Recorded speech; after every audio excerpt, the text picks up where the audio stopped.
The judge looked down at me from his bench, then back at the manila envelope I had just handed him. My husband Jason sat smugly beside his expensive attorney, that familiar condescending smile playing across his lips as he adjusted his perfectly pressed suit. The same smile he wore when he told me just 3 months ago that my simplicity disgusted him, that I was no longer worthy of him now that he was Dr. Jason Miller. The courtroom was silent, except for the gentle rustling of papers, as Judge Harrison examined the contents of my envelope. I watched Jason's confidence radiate through the room like expensive cologne. He had just finished telling the court how I was nothing more than a dependent who had somehow convinced myself I deserved half of his future earnings as a successful surgeon. Judge Harrison's eyebrows rose slightly as he continued reading. Then something shifted in his expression. The corners of his mouth twitched. Jason noticed it too, his smile faltering just a fraction. The judge looked up at Jason, then back down at the papers, then up at Jason again. And then Judge Harrison burst out laughing. Not a polite chuckle or a subdued courtroom laugh, but a genuine, hearty laugh that echoed off the wood, paneled walls. Jason's face went white as the judge shook his head in apparent disbelief, still chuckling as he organized the papers back into a neat stack. That laugh changed everything. 8 years before that courtroom moment, I was sitting in the library at Ohio State University, surrounded by biochemistry textbooks and organic chemistry models, when Jason first approached my study table. I had just finished my undergraduate degree with a perfect 4.0 GPA and had been accepted to graduate school with a full scholarship to pursue medical research. My parents, a nurse and a factory worker from small-town Ohio, had sacrificed everything to give me this opportunity. Jason was different from the other pre-med students I knew. Where they were intense and competitive, he had this easy charm that made studying feel less overwhelming. He worked at the campus coffee shop to pay for his textbooks, and I often saw him there during my late-night study sessions, his sandy brown hair falling across his forehead as he cleaned tables and restocked supplies. "You're in Dr. Patterson's organic chemistry class, right?" he asked that first day, sliding uninvited into the chair across from me. "I'm struggling pretty badly with the synthesis reactions. Mind if I ask you a few questions?" What started as a 10-minute conversation about chemical bonds turned into 3 hours of me explaining fundamental concepts he should have mastered months earlier. Jason listened intently, asking thoughtful follow-up questions and making me feel like the smartest person in the room. When the library closed at midnight, he walked me back to my dormitory, thanking me repeatedly for my patience. "You're going to make an incredible doctor someday," he told me as we stood outside my residence hall. "You have this gift for making complex things simple. I wish I had your brain."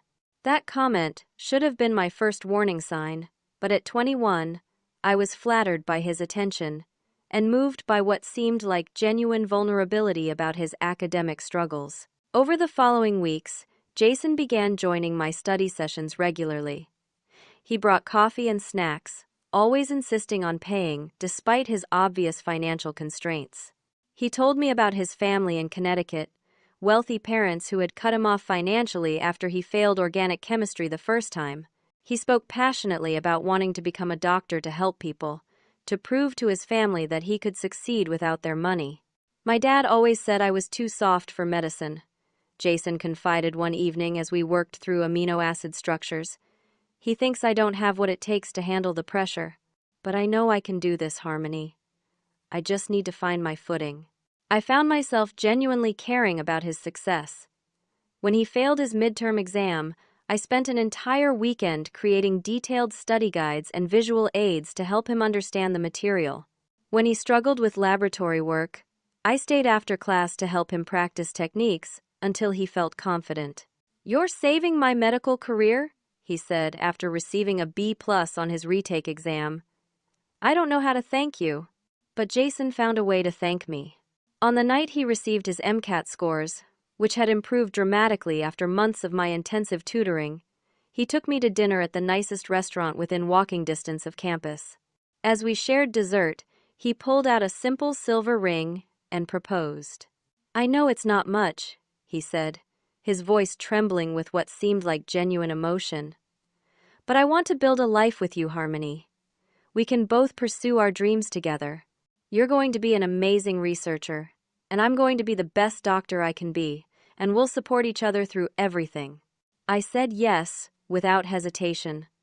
The ring fit perfectly, and as Jason slipped it onto my finger, I felt like we were embarking on an adventure together.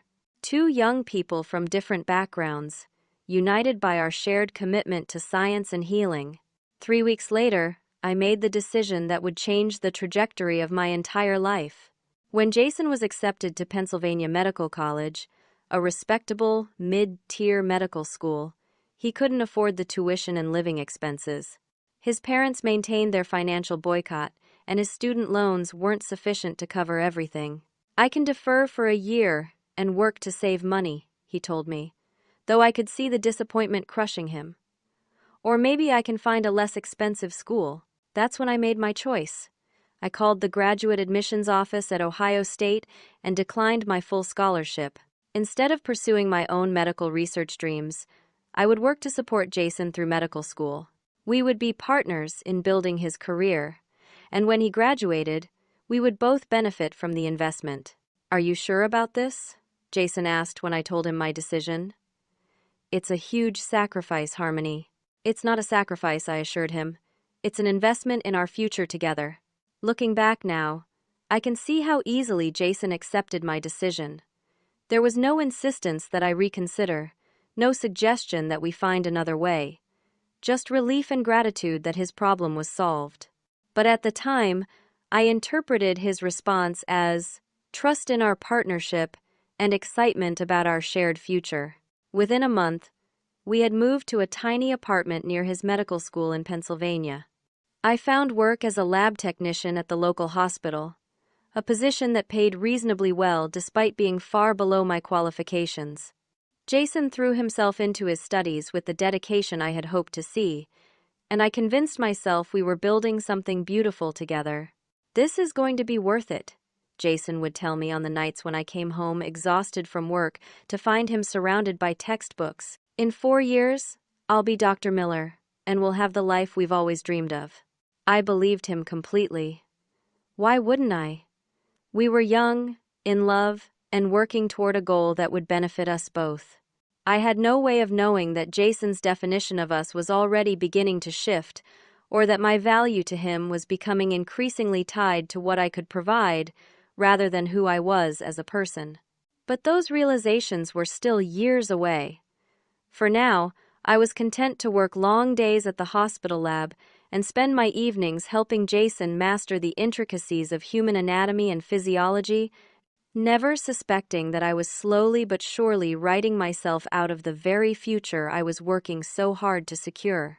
The first 2 years of medical school were a blur of exhaustion and mounting financial pressure.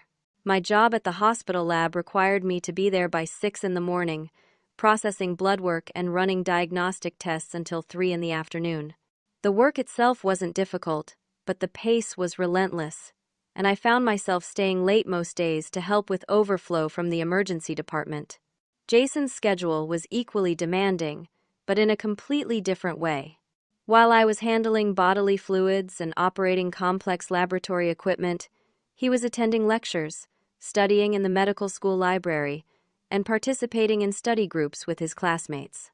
The difference was that his activities were building toward his future career, while mine were simply paying the bills. I need complete quiet for studying, Jason informed me during his second week of classes. The apartment is too small for both of us to work here effectively. So I began spending my evenings at the hospital cafeteria, grading papers for the high school tutoring job I had taken on weekends. The extra income was necessary because Jason's expenses kept growing. Medical textbooks cost hundreds of dollars each semester. He needed a professional wardrobe for clinical rotations. There were membership fees for medical organizations and costs for licensing exams. It's all investment in our future, Jason would remind me, when I looked overwhelmed by our monthly budget. Every dollar we spend now will come back to us tenfold when I'm practicing. I took on additional tutoring clients, working with struggling high school students every Saturday and Sunday. The teenagers reminded me of myself at that age, hungry to learn and improve. Teaching them chemistry and biology gave me a small outlet for the scientific knowledge I wasn't using in my lab technician role. But the real challenge came when Jason began struggling academically. Despite all his talk about dedication and natural ability, medical school was proving more difficult than he had anticipated. His first anatomy exam came back with a grade of 68%, barely passing.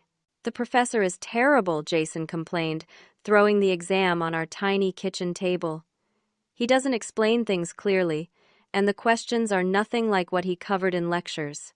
I picked up the exam and looked through his answers. The questions were straightforward applications of basic anatomical knowledge, the kind of material I could have answered easily. Jason's mistakes weren't due to poor teaching or unfair testing. He simply didn't understand the fundamental concepts well enough to apply them correctly. "Want me to help you study for the next exam?" I offered. That innocent question changed the entire dynamic of our relationship, though I didn't realize it at the time. What began as occasional tutoring sessions quickly became nightly study marathons, where I essentially retaught Jason everything he was supposed to be learning in class. I created detailed diagrams of the cardiovascular system, complete with color-coded labels and flowcharts showing how blood moved through the body. I made flashcards for every bone, muscle, and organ system. I even recorded myself reading textbook chapters aloud so Jason could listen while he exercised or commuted to school. His grades improved dramatically. The 68% became a 79, then an 85, and finally a 92 on his last anatomy exam of the semester. Jason's confidence soared, and he began talking about specializing in surgery, one of the most competitive medical fields. "I'm finally hitting my stride," he told me proudly, showing me his report card. "It just took some time to adapt to the rigor of medical school. But I knew the truth. Jason wasn't adapting to anything. I was doing the adapting, learning his curriculum alongside my own work responsibilities so I could translate complex medical concepts into terms he could understand and remember. The situation became even more complicated when I attended one of Jason's study group sessions at his request. He wanted me to meet his classmates, he said, and maybe I could help the group with some of the more challenging material. The study group met in the medical school library. 5 students gathered around a large table covered with textbooks and notes. Jason introduced me simply as Harmony, my girlfriend, with no mention of my science background or the role I was playing in his academic success. But what shocked me wasn't the introduction. It was what I overheard when I stepped away to get coffee from the vending machine. "Your trust fund must be pretty substantial," one of Jason's classmates was saying. "Living expenses here aren't cheap, especially without working." "Yeah, I'm fortunate my family can support me through this," Jason replied smoothly. "My girlfriend works because she enjoys it, but we could manage without her income if necessary." I stood frozen beside the vending machine, a dollar bill crumpled in my hand. Jason was telling his classmates that his family was supporting him financially, that my job was optional rather than essential, that he came from the kind of privileged background that could easily fund a medical education. When I confronted him about it later that evening, Jason dismissed my concerns with a wave of his hand. "Medical school is incredibly political," he explained. "Students from wealthy families have advantages in terms of networking and opportunity. If my classmates think I'm struggling financially, they won't include me in the same social circles or consider me for the same opportunities." "But you are struggling financially," I pointed out. "I'm working 2 jobs to keep us afloat." "It's temporary," Jason said, his voice taking on an edge of irritation. "And it's not like I'm hurting anyone by letting them make assumptions. This is strategic thinking, Harmony. Something you need to understand if you want to be part of the medical community." That phrase stuck with me. If you want to be part of the medical community. As though my inclusion was conditional, dependent on my willingness to play along with Jason's deceptions and maintain whatever image he felt was most advantageous. But I pushed down my discomfort and continued working, tutoring, and studying alongside Jason. I told myself that medical school was temporary, that the pressure was making him say things he didn't really mean, that once he graduated and began earning a doctor's salary, things would return to the partnership we had originally envisioned. I had no idea that Jason's dishonesty about our financial situation was just the beginning, or that his willingness to take credit for my work would soon extend far beyond casual conversations with classmates. I was still operating under the assumption that we were building something together, when in reality, Jason was building his future on the foundation of my sacrifices, while simultaneously distancing himself from the very person who made his success possible.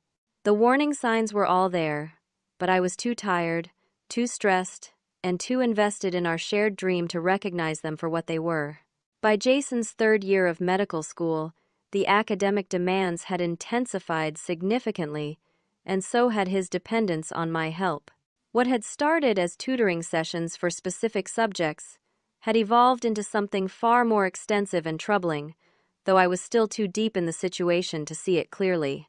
"I'm having writer's block with this research paper," Jason would say, bringing me a laptop and a stack of medical journals. "Could you help me organize my thoughts?" The first time he asked, I spent about an hour helping him create an outline for a paper on cardiac arrhythmias. But when I looked at what he had written so far, there was almost nothing there. Just a title page and a few scattered sentences that didn't connect coherently. "What's your main argument?" I asked, scrolling through the sparse document. "That's what I'm struggling with," Jason admitted. "I understand the material when we discuss it, but putting it into academic writing is really challenging for me." So I helped him develop a thesis statement. Then I helped him find supporting research. Then I helped him structure his arguments and locate relevant case studies. By the time I was finished helping, I had essentially researched and written the entire 15-page paper myself. Jason submitted the paper under his name and received an A- along with comments from the professor, praising his thorough research and clear analysis. He was thrilled with the grade, but I felt a growing unease about what had just happened. "Maybe next time you should try writing the first draft yourself," I suggested. "I could edit it afterward." "You're so much better at this than I am," Jason replied. "Your writing is clear and professional. Mine always sounds clumsy compared to yours." That compliment should have made me proud, but instead it filled me with dread. Jason wasn't learning to write academically. He was becoming more dependent on my skills while taking full credit for the results. The pattern repeated itself throughout his third and fourth years. Case studies, research papers, clinical presentations, and even exam preparation became collaborative efforts where I provided the vast majority of the intellectual work while Jason provided his name and received the recognition. My undergraduate background in biochemistry made me particularly well suited to understand the complex medical material Jason was supposed to be mastering. I could read journal articles and extract the essential information faster than he could. I could synthesize information from multiple sources and present it coherently.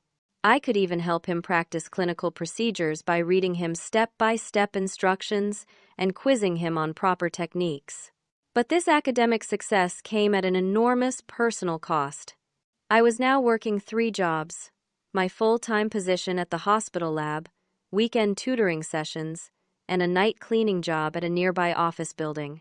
The cleaning job paid in cash and gave me the flexibility to work around my other schedules, but it meant I was getting only 4 hours of sleep most nights. My health began to deteriorate under the constant stress. I developed chronic headaches that made it difficult to concentrate during the day. I lost 20 pounds because I was skipping meals to save money and time. My hands were constantly dry and cracked from the cleaning chemicals and laboratory work. When I mentioned that I might need to see a doctor about the headaches, Jason frowned. "We can't afford unnecessary medical expenses right now," he said. "Medical school costs are at their peak, and we're so close to the finish line. Can you try some over? The counter medication first?" The counter medication didn't help, but I didn't bring up seeing a doctor again.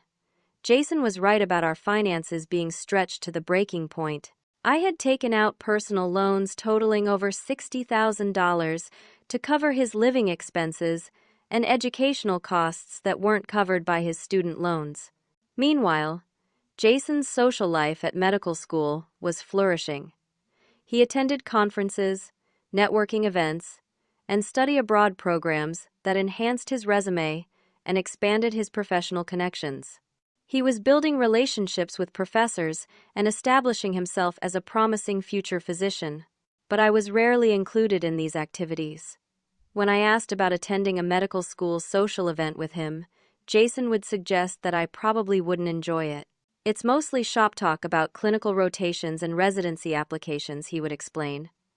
You'd be bored out of your mind, and I'll be too busy networking to spend time with you anyway. So I stayed home, usually working on one of Jason's assignments, while he attended parties and professional events, funded by money I had earned cleaning offices, until 2 in the morning. The isolation was becoming unbearable, but I told myself it was temporary. Once Jason graduated and began his residency, our financial situation would improve, and I could start thinking about my own career goals again. Maybe I could go back to school for nursing or medical technology, fields that would allow me to use my scientific background in a medical setting. We're going to look back on this time as the period that built our future together, Jason assured me, whenever I felt overwhelmed. All the sacrifices you're making now are going to pay off when I start earning a doctor's salary. But even as he spoke about our shared future, I noticed that Jason was changing in ways that had nothing to do with academic pressure. He was becoming more critical of my appearance, my speaking style, and my social skills. You might want to consider dressing a bit more professionally when you're out in public, he would suggest. People make judgments based on appearance, and it reflects on both of us. The clothes I owned were either work uniforms or casual outfits I had purchased years earlier. I couldn't afford to update my wardrobe, and Jason knew this, but he continued making comments about how I presented myself. He also began correcting my grammar and vocabulary in ways that felt patronizing rather than helpful.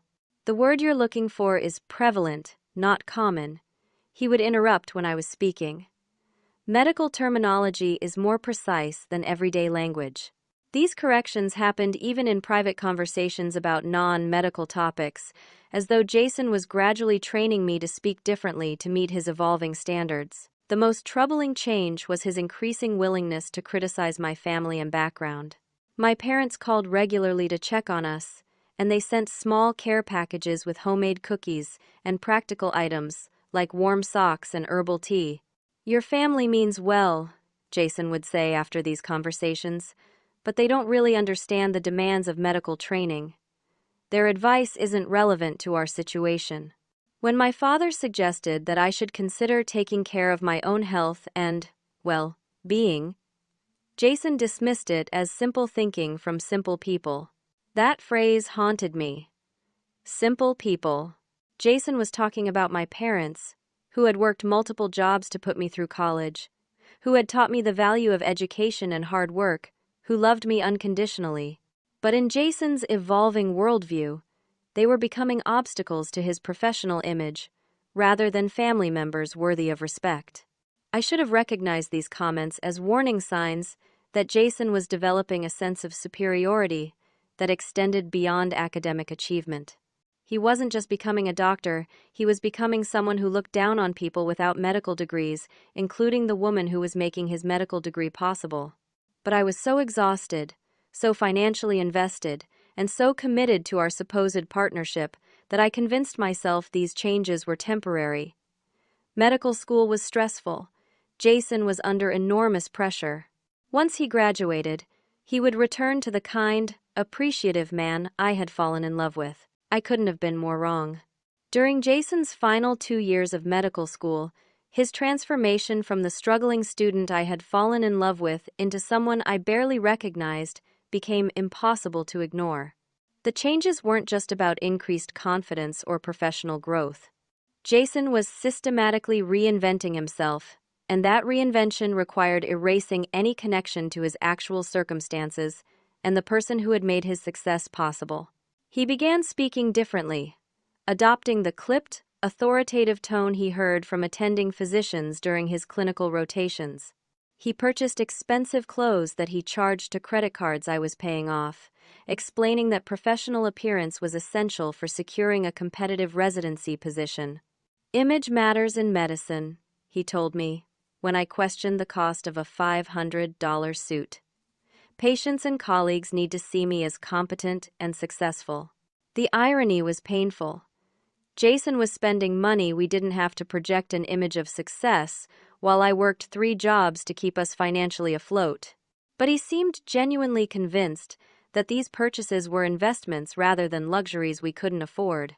His attitude toward my work became increasingly dismissive.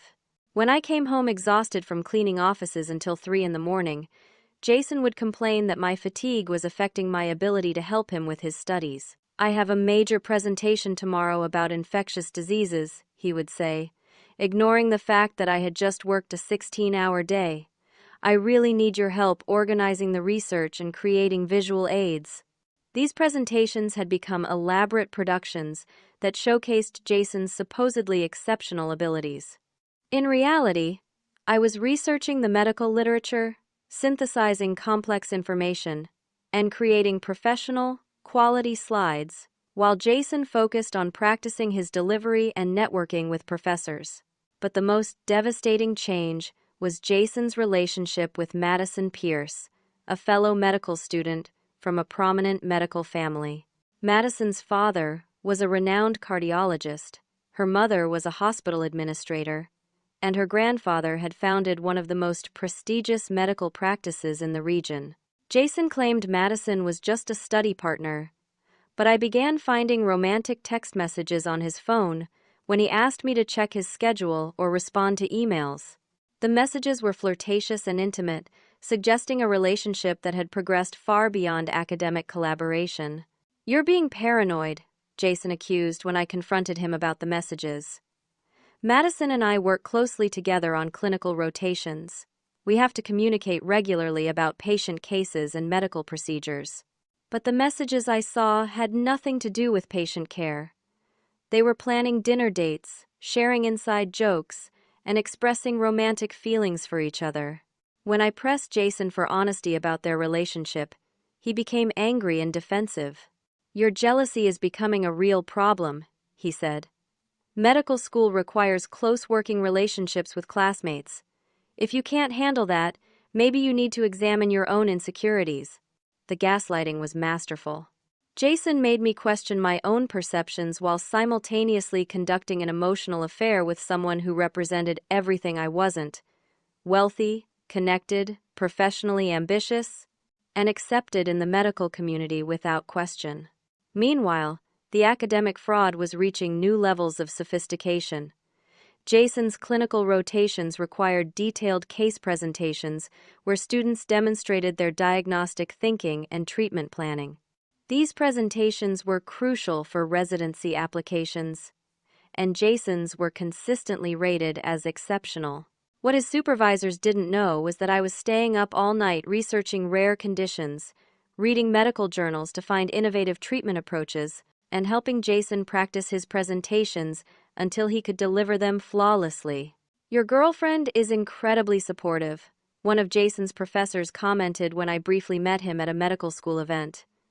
"Jason always mentions how helpful she is with his academic work." I smiled politely, but internally I was screaming. Helpful didn't begin to describe what I was contributing to Jason's education. I was essentially ghost, writing his medical degree while working 3 jobs to pay for the privilege. The financial burden had become crushing. My total debt had exceeded $80,000, including personal loans, credit card balances, and my own student loans from undergraduate school. Jason's living expenses seemed to increase every semester, and he had developed expensive tastes in food, clothing, and entertainment. "I need to maintain a certain lifestyle," he explained when I questioned his spending on restaurant meals and weekend trips with classmates. "Networking requires social participation, and I can't appear to be struggling financially." But we were struggling financially. I was working as many hours as legally possible while maintaining a pretense that everything was fine. The stress was literally making me sick. My chronic headaches had worsened. I was experiencing digestive problems, and my hands were developing dermatitis from the cleaning chemicals I used at my night job. When I collapsed at the hospital lab from exhaustion and dehydration, I was taken to the emergency room and kept overnight for observation. The medical bill was over $3,000, money we absolutely didn't have. Jason didn't visit me during my hospital stay, claiming he had important clinical rotations that couldn't be missed. But I later discovered through social media that he had attended a medical student party that same evening, posting photos with Madison and other classmates while I was alone in a hospital bed, wondering how we would pay for my emergency treatment. That night marked a turning point in my understanding of our relationship. As I lay in the hospital bed, connected to an IV, and surrounded by the antiseptic smell of medical equipment, I realized that Jason had stopped seeing me as a partner. I had become a resource to be managed and exploited, not a person whose health and well-being mattered. But even that devastating realization wasn't enough to make me leave. I was too financially invested, too emotionally attached to the dream we had supposedly been building together, and too afraid of what would happen if I stopped supporting Jason before he graduated. I had no idea that Jason was already planning to abandon me the moment he no longer needed my financial and academic support. In his mind, I was a temporary necessity rather than a life partner, and he was already envisioning a future where my contributions were forgotten and my presence was an embarrassment. The betrayal that was coming would be even more cruel than I could have imagined. But it would also force me to find a strength I didn't know I possessed and reclaim the value that Jason had spent 6 years systematically diminishing. The morning of Jason's medical school graduation, I stood in front of our bathroom mirror trying to make myself presentable for the ceremony. The navy blue dress I had chosen was the nicest outfit I owned, purchased 3 years earlier for a job interview, and it hung loosely on my frame after months of stress-induced weight loss. I applied makeup carefully to hide the dark circles under my eyes and pinned back my hair in a style I hoped would look polished enough for the formal event. Jason emerged from the bedroom wearing the expensive suit I had helped him select and pay for, looking every inch the successful medical graduate he was about to become. He barely glanced at me as he adjusted his tie and checked his reflection one final time. "We should leave soon," he said, his tone businesslike. "I want to get there early to take photos with some of my classmates." The graduation ceremony was held in a grand auditorium filled with proud families celebrating their children's achievements. I sat in the section designated for guests, surrounded by parents, siblings, and spouses who had supported their loved ones through medical school. But unlike most of the other families, I was alone. Jason's parents had flown in from Connecticut but hadn't acknowledged my presence beyond a brief cold greeting. As I watched Jason walk across the stage to receive his diploma, I felt a complex mixture of pride, exhaustion, and growing unease. We had accomplished what we set out to do 6 years earlier. Jason was officially Dr. Jason Miller, ready to begin his residency training and launch his medical career. But instead of feeling like we were celebrating together, I felt like I was watching someone else's achievement from a distance. After the ceremony, families gathered for photos and congratulations. I stood awkwardly to the side as Jason posed with his parents and various classmates, including Madison, who looked radiant in a designer dress and expensive jewelry. Her family surrounded them like a wall of affluence and medical prestige, while I remained invisible in the background. "Harmony, could you take some photos of us?" Jason asked, handing me his phone without making eye contact. So I became the photographer for Jason's graduation celebration, capturing moments of joy and achievement that I had helped make possible but wasn't truly part of. In photo after photo, Jason smiled confidently beside Madison and their mutual friends, all of them representing the future he saw for himself. The graduation dinner was held at an upscale restaurant that I couldn't afford, but was expected to help pay for. As we sat around a large table with Jason's parents and several of his classmates, the conversation centered on residency matches and future career plans. Jason's been accepted to the surgical residency program at Boston Metropolitan Hospital, Madison announced proudly, as though she was delivering news about her own accomplishment. This was the first I had heard about Boston. Jason had mentioned applying to surgical programs, but hadn't shared specific details about his matches or plans. As I listened to the conversation around the table, I realized that major decisions about our future had been made without any input from me. "It's an incredibly competitive program," Jason's mother commented, beaming with pride. "Only the most exceptional students are accepted. And Madison will be starting her residency in internal medicine at Harvard," Jason added, reaching over to squeeze her hand. The casual intimacy of that gesture hit me like a physical blow. Jason was holding another woman's hand at his graduation dinner, in front of his parents. While I sat quietly paying for a meal, I couldn't afford to celebrate achievements I had made possible. But the worst was yet to come. After dinner, as the group prepared to leave, Jason pulled me aside for what I assumed would be a private moment of gratitude or acknowledgement of what we had accomplished together. Instead, he delivered the most devastating blow of our entire relationship. "Harmony, we need to talk," he began, his voice calm and measured. "My life is about to change dramatically with residency training, and I think it's time for us to be realistic about our situation." "What do you mean?" I asked, though some part of me already knew what was coming. "I'm engaged to Madison," Jason said simply. "We announced it tonight, though I realize you might not have heard clearly during all the conversation." The words hit me like ice water. Engaged. While I had been working 3 jobs to support his final year of medical school, Jason had been planning a future with someone else entirely. "When did this happen?" I managed to ask. "Officially tonight," Jason replied. "But we've been discussing it for months. Madison's family connections will be incredibly valuable for my career, and she understands the medical field in ways that you simply can't." The clinical coldness of his explanation was almost more shocking than the engagement itself. Jason was discussing the end of our 6-year relationship, like a business transaction, weighing my value against Madison's advantages and finding me lacking. "What about everything I've done for you?" I asked, my voice barely above a whisper. "The money I've spent, the work I've done, the sacrifices I've made?" Jason's expression hardened, and for the first time, I saw the full extent of how he really viewed me and our relationship. "Your simplicity disgusts me now, Harmony," he said, his words precise and cruel. "I've grown beyond what you can understand. You are no longer worthy of me. Madison comes from a medical family. She understands my world and my goals in ways you never could." He paused, seeming to gather his thoughts before delivering his final blow. "You should be grateful for the experience," he continued. "Supporting a doctor's education has given you insights into medicine and healthcare that you never would have gained otherwise. Think of it as an investment in your own education."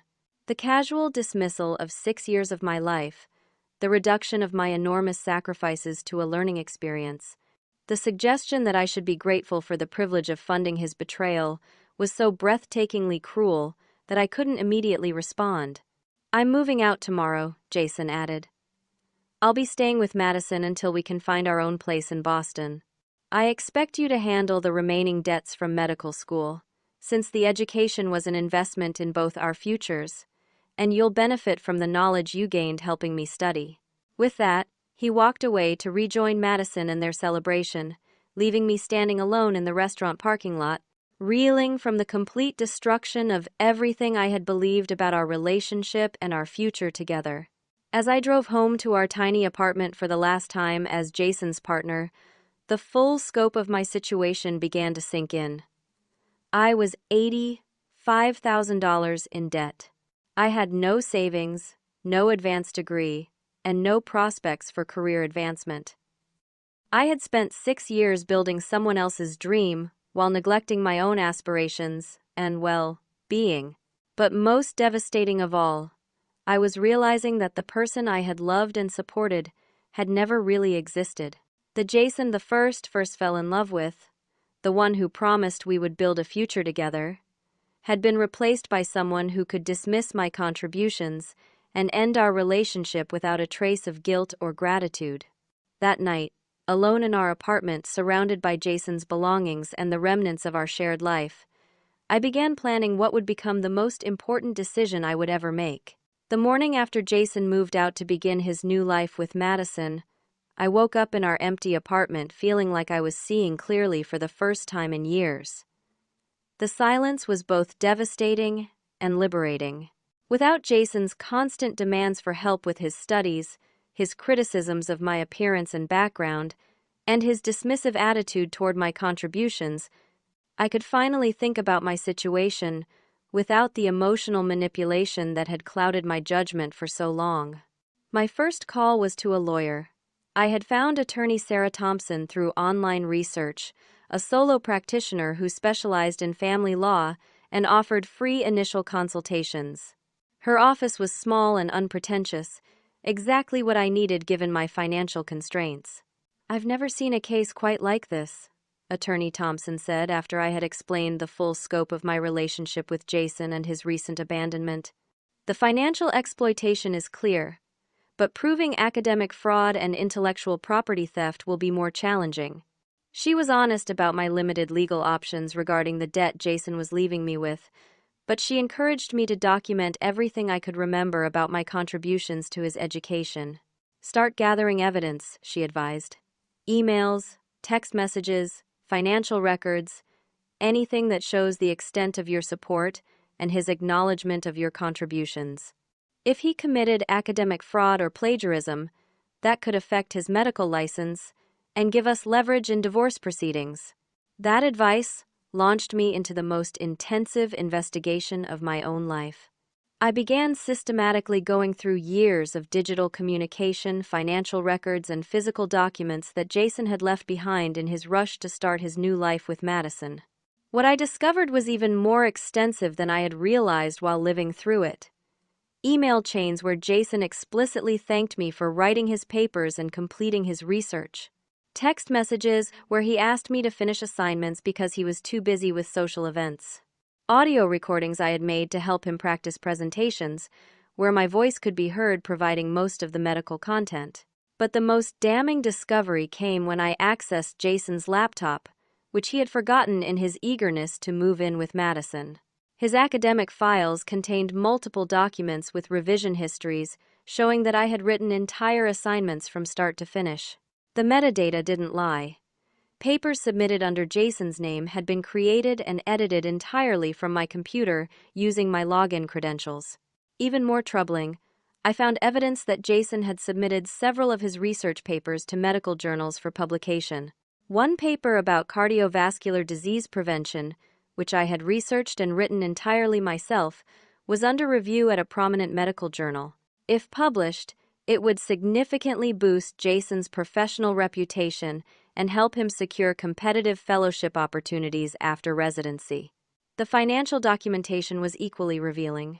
I had detailed records showing that I had paid over $90,000 toward Jason's medical education, including tuition payments, living expenses, books, equipment, and even the cost of his interview suits for residency applications.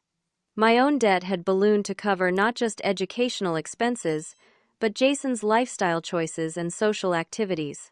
But perhaps most importantly, I began reaching out to Jason's former classmates to gather witness testimony about his academic dependence on me. What I discovered was that several students had noticed and remembered my extensive involvement in Jason's education. "Everyone knew you were basically doing Jason's work for him," one classmate told me confidentially. "He would brag about how smart his girlfriend was and how she helped him with everything. Some of us wondered how he was going to manage residency without you." Another classmate provided even more damaging testimony. "Jason told me multiple times that you had written his research papers because you enjoyed the intellectual challenge. He said you were better at academic writing than he was."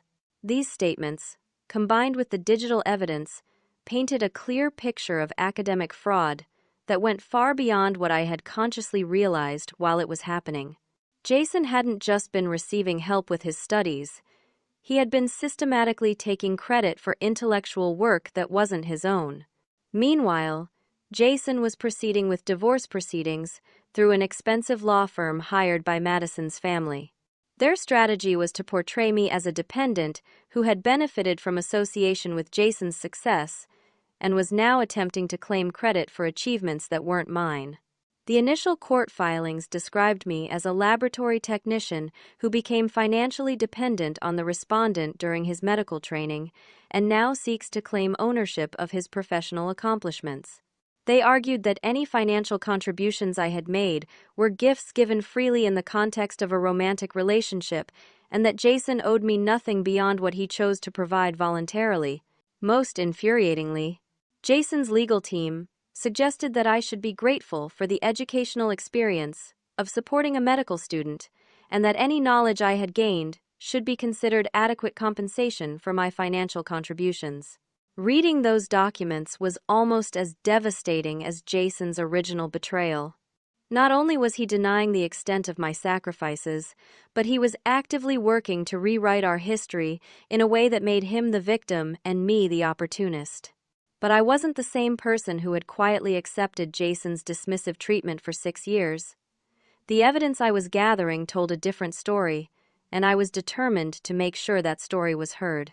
As I prepared for our court date, I compiled everything into a comprehensive package that documented not just the financial exploitation, but the academic fraud that had enabled Jason's medical degree and the intellectual property theft that was continuing to benefit his career.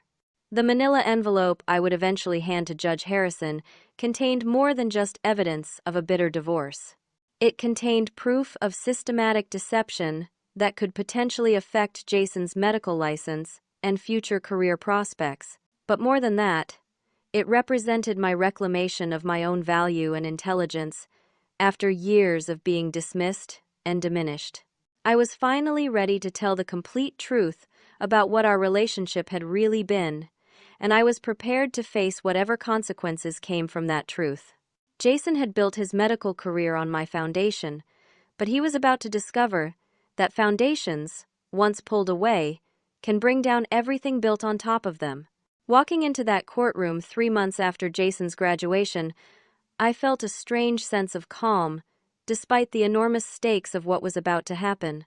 I had spent weeks preparing for this moment, organizing evidence, practicing my testimony, and mentally preparing myself to face the man who had exploited my love and dedication for 6 years before discarding me without a second thought. Jason sat at the respondent's table with his expensive legal team, looking confident and professional in another suit I had helped pay for.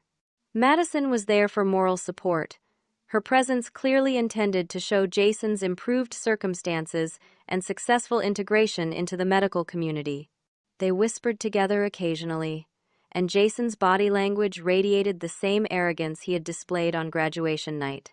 The proceedings began with Jason's attorney presenting their case. They painted me as a bitter ex-partner attempting to claim credit for accomplishments that weren't mine, a financially dependent person seeking undeserved compensation from a successful young doctor who had generously supported me through our relationship. My client, Dr. Miller, provided housing, emotional support, and financial stability to Miss Harmony throughout their relationship, Jason's lawyer argued. Any assistance she provided with his studies was freely given in the context of a romantic partnership. She is now attempting to retroactively reframe voluntary contributions as some form of business arrangement deserving of compensation. Then Jason took the stand to testify on his own behalf. This was the moment I had been both dreading and anticipating, hearing him publicly characterize our relationship and my contributions to his success. Harmony was supportive during medical school, Jason said, his voice measured and professional. But medical education requires tremendous personal dedication and intellectual capability that can't be outsourced to someone else. I earned my degree through my own hard work and academic achievement. The judge asked him about the financial arrangement during medical school. Harmony worked because she wanted to contribute to our shared future, Jason replied. I never required her to work, and she was free to make her own choices about education and career. The decision to postpone her own academic pursuits was entirely voluntary. But then Jason made the mistake I had been hoping for.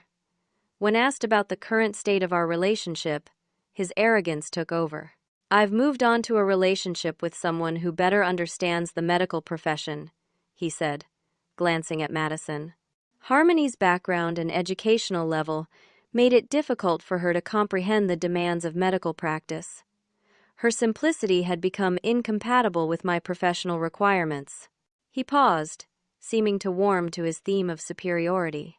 I tried to maintain our relationship despite these limitations, but ultimately I realized that Harmony was no longer worthy of the life I was building. She simply couldn't grow beyond her humble origins to match my professional and social advancement. The courtroom fell silent after this statement. Even Jason's own attorney looked uncomfortable with the blatant cruelty of his client's testimony. But Jason, apparently feeling confident that he had established his position clearly, continued. "Any debt associated with medical school should be considered Harmony's responsibility, since she benefited from the educational experience of supporting a future doctor. The knowledge she gained about medicine and healthcare has value that compensates for any financial contributions she made." When Jason's testimony concluded, my attorney called me to testify. I had practiced this moment extensively, but standing in that courtroom and speaking the truth after years of having my contributions minimized and dismissed felt both terrifying and liberating.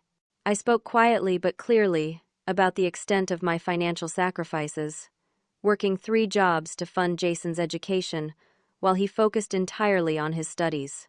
I described the academic support I had provided, from tutoring to writing complete research papers. I explained how Jason had systematically taken credit for intellectual work that wasn't his own, while simultaneously criticizing my intelligence and educational background. "I don't want credit for Jason's medical knowledge or clinical skills," I concluded, "but I do want acknowledgement of the academic fraud and financial exploitation that enabled his degree. And I want compensation for the money I contributed and the intellectual property he stole." Then came the moment I had been preparing for throughout all those weeks of evidence gathering.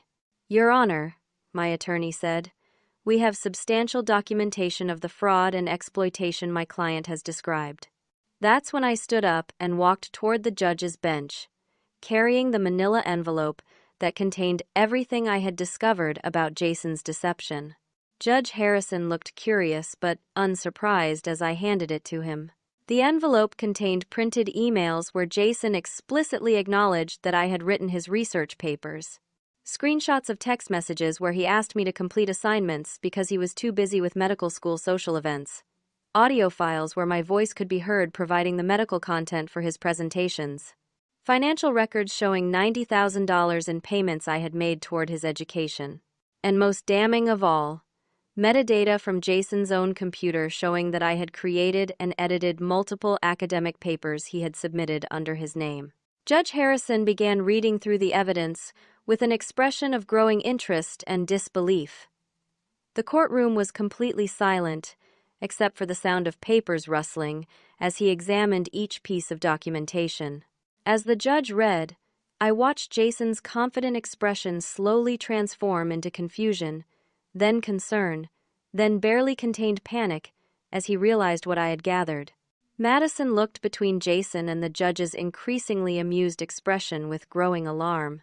Judge Harrison looked up at Jason, then back down at the papers, then up at Jason again, and that's when it happened.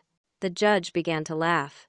Not a polite chuckle, but genuine, hearty laughter that filled the entire courtroom.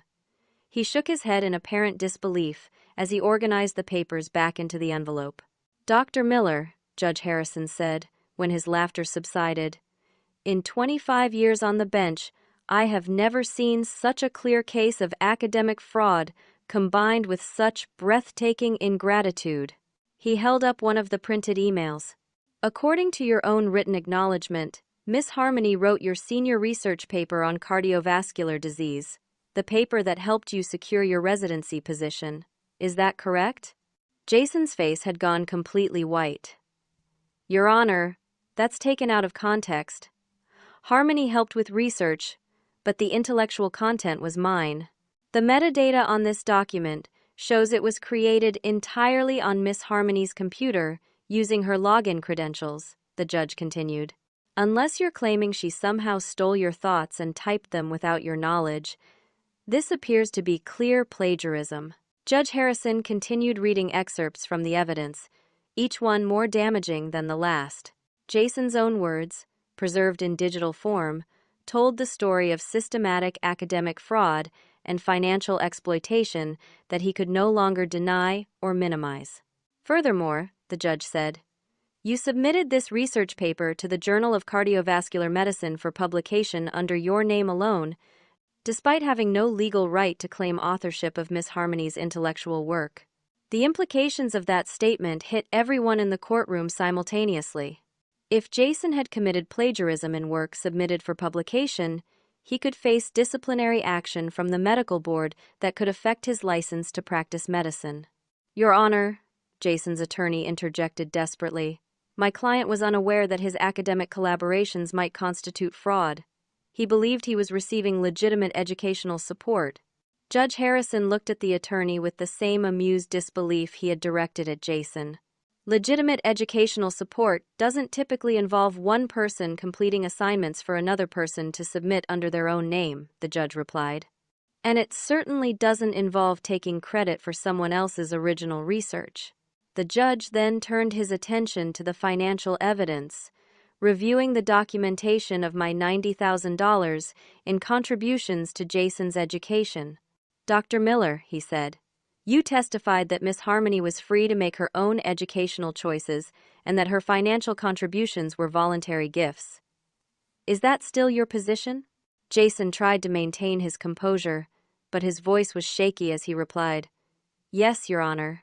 And your current position is that she should be responsible for debts incurred funding your medical education while you enjoy the benefits of the career she helped make possible? That's correct, Jason said, though he sounded increasingly uncertain. Judge Harrison leaned back in his chair, still holding the envelope of evidence. Dr. Miller, he said finally, your testimony today has been enlightening in ways I suspect you didn't intend. You've described Miss Harmony as intellectually inferior and unworthy of your professional status, yet the evidence shows she was capable of completing your medical school assignments and writing research papers good enough to merit publication in medical journals. He paused, letting that contradiction sink in. You've claimed that her contributions were voluntary and that she benefited from the educational experience, yet you're now attempting to abandon her with crushing debt while you begin a lucrative medical career built substantially on her intellectual and financial foundation. Judge Harrison's expression grew more serious as he continued. Most troubling of all, you've shown no recognition of the extraordinary sacrifices Miss Harmony made to support your dreams, sacrifices that included abandoning her own educational opportunities and working multiple jobs to fund your lifestyle. The judge then issued his ruling with a decisiveness that left no room for appeal. I hereby order Dr. Miller to assume full responsibility for all educational debts incurred during medical school, including Miss Harmony's personal loans and credit card balances used to fund his education. The total amount, based on the evidence provided, is $93,400. Jason looked like he might faint, but Judge Harrison wasn't finished. Additionally, I am ordering restitution in the amount of $50,000 to compensate Miss Harmony for the intellectual property theft documented in this evidence. The research papers she authored should have provided her with publication credits and professional recognition that Dr. Miller has stolen. But the most devastating consequence was still to come. Finally, Judge Harrison concluded, I am referring this case to the State Medical Board for investigation of potential licensing violations related to academic fraud. Fraudulent representation of academic work during medical school may constitute grounds for disciplinary action. The courtroom erupted in whispers and movement as people began to understand the full scope of what had just happened. Jason's medical career, his relationship with Madison, his entire carefully constructed future had just been thrown into serious jeopardy. As I walked out of that courtroom, I felt something I hadn't experienced in 6 years. Genuine pride in myself and confidence in my own worth. The judge's ruling wasn't just about financial compensation or legal consequences. It was a complete validation of my intelligence, my contributions, and my value as a human being. 3 months later, I received the check for restitution, along with confirmation that Jason had assumed responsibility for all the educational debt.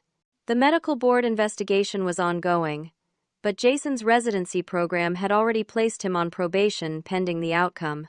But more importantly, I had used the settlement money to enroll in graduate school for biomedical research, finally pursuing the dreams I had abandoned to support Jason's ambitions. My years of practical experience in medical research, combined with my undergraduate training, made me an exceptional graduate student. 2 years later, I published my first research paper in a prestigious medical journal, this time under my own name, and based on original research I had conducted entirely myself. The paper was well received and opened doors to opportunities I had never imagined possible. Jason's career survived the investigation, but not without consequences. He completed his residency under close supervision and eventually became a competent surgeon, though his reputation in the medical community was permanently tainted by the fraud revelations. His relationship with Madison ended when her family distanced themselves from the scandal. Ironically, Jason eventually contacted me to apologize, acknowledging that his treatment of me had been cruel and inexcusable. He had apparently undergone counseling as part of his probation and come to understand the magnitude of what I had sacrificed for him. "I know I can never make up for what I did to you," he wrote in a letter I received during my second year of graduate school. "But I want you to know that I recognize now how brilliant you are and how much you contributed to my success. You deserved so much better than the way I treated you." I appreciated the apology, but I no longer needed his validation. I had found my own path and discovered that my intelligence and capabilities were exactly as valuable as I had always known them to be, even when the person I loved most had tried to convince me otherwise. The most important lesson I learned from that experience wasn't about academic fraud or financial exploitation or even betrayal by someone you trust completely. It was about recognizing your own worth regardless of how others choose to treat you. Supporting someone else's dreams shouldn't require abandoning your own aspirations or accepting treatment that diminishes your value. True partnership involves mutual respect, shared sacrifice, and recognition of each person's contributions. When someone consistently takes credit for your work, criticizes your background, and makes you feel unworthy of their success, they're telling you exactly how they see you. Believe them, and act accordingly. Today, I'm Dr. Harmony Walsh, principal investigator on a groundbreaking research project studying cardiac rehabilitation techniques. I'm happily married to a fellow researcher who celebrates my achievements and supports my ambitions just as enthusiastically as I support his. We built our relationship on mutual respect and genuine partnership, and neither of us would ever dream of taking credit for the other's work or making the other feel intellectually inferior. Sometimes I think about that young woman who gave up her graduate school scholarship to support someone else's dreams, and I wish I could tell her that her intelligence and potential were every bit as valuable as she believed them to be. She deserved a partner who recognized her worth rather than exploiting it, and she was capable of achieving far more than she had been led to believe. But maybe she needed to learn that lesson the hard way in order to truly appreciate her own strength and capabilities. Sometimes the most devastating betrayals lead us to discoveries about ourselves that change our lives in ways we never could have imagined. The envelope I handed to Judge Harrison that day contained more than evidence of fraud and exploitation. It contained proof of my own intelligence, determination, and refusal to let someone else's treatment define my worth. And in the end, that proof was exactly what I needed to reclaim my life and build the future I had always deserved. Now I want to hear from you. Have you ever found yourself in a situation where you were giving more than you were receiving, where someone was taking credit for your work or making you feel unworthy of their respect? How did you find the strength to recognize your own value and demand better treatment. Share your stories in the comments below, and let's support each other in recognizing that we all deserve relationships built on mutual respect and genuine partnership. If this story resonated with you, please like this video and subscribe to our channel for more stories about finding strength in difficult situations and learning to value yourself regardless of how others treat you. And please share this story with anyone who might need to hear that their contributions matter and their worth isn't determined by someone else's recognition. Thank you for listening to my story, and remember that your intelligence, your efforts, and your dreams are just as valuable as anyone else's. Never let someone convince you otherwise, no matter how much you love them or how much you want to support their success. True love builds you up rather than tearing you down, and you deserve nothing less than complete respect for everything you bring to the relationship. Until next time, keep believing in your own worth and never stop fighting for the respect you deserve.